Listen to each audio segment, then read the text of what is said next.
is back. Most fantasy points. There you go. And again, of course, it depends how you score, right? But you see there, Josh Allen 1, Tom Brady 2.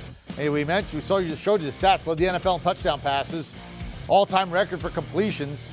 Threw the ball 719 times, threw for over 5,300 yards. That is a guy that you are going to see again on Sundays. All right, out to Vegas. Our professional is Todd Fuhrman. All right, I assume all the odds are down regarding Tampa. Their conference odds, divisions odds, Super Bowl odds, win totals, that kind of thing. What does this do? What do you expect in terms of what Tampa will be? Do you think they'll be the new favorites to win the Super Bowl? I say that Tampa Bay, and what's going on? What's Vegas like right now?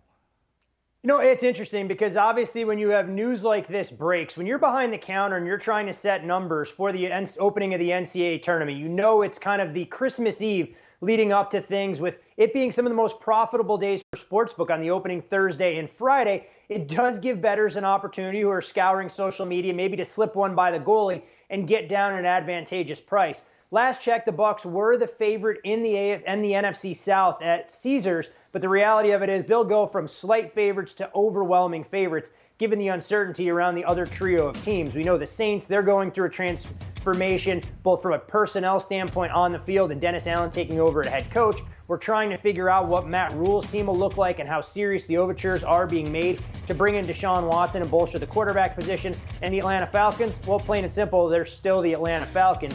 But as far as the absence of marquee quarterbacks in the NFC, you can understand why Tom went, you know what, maybe I still have a little bit left in the tank. I think what'll happen as a result, though, a team like the Green Bay Packers, buoyed by the return of Aaron Rodgers, who went from upwards of 15-1 as low as 8, you're going to see that particular price tag drift out, and Tampa is going to assert themselves as one of the teams to beat yet again in the NFC with TB12 under center. Was there any concern that when he retired, because it wasn't so emphatic, that maybe he might unretire? Was there anybody who ran to the window and sort of took the Bucs as a long shot Super Bowl odd? I mean, how far did they drop down at the lowest point, and before obviously they had to pull them off, given the news today?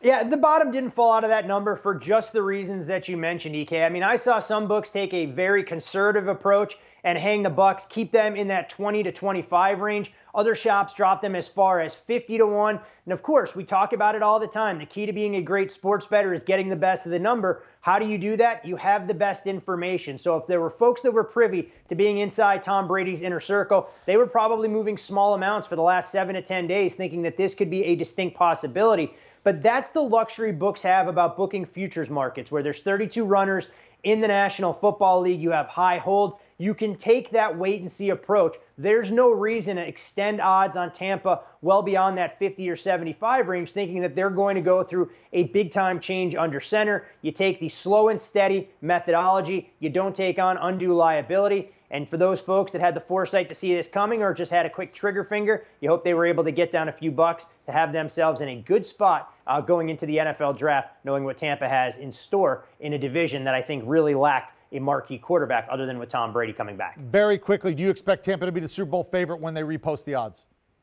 I do not expect them to be the Super Bowl favorite. I think on paper, when you look at Kansas City and Buffalo, those are two teams you still have to consider. But the one thing that is interesting and why you could see Tampa's odds a little bit shorter than what I would make their true odds is the NFC. The conference is significantly more wide open, especially with the removal of Russell Wilson. We know the balance of power shifts squarely to the AFC this season, so you could see odds makers go, you know what, we don't want to extend that courtesy. We're going to make Tampa the shortest team on the board, and to be quite honest, I wouldn't fault them for doing so. There you go. Well, do you want a sports network that delivers everything that matters about the game? The highlights, the picks, the instant analysis, no yelling, no fake debates, no politics.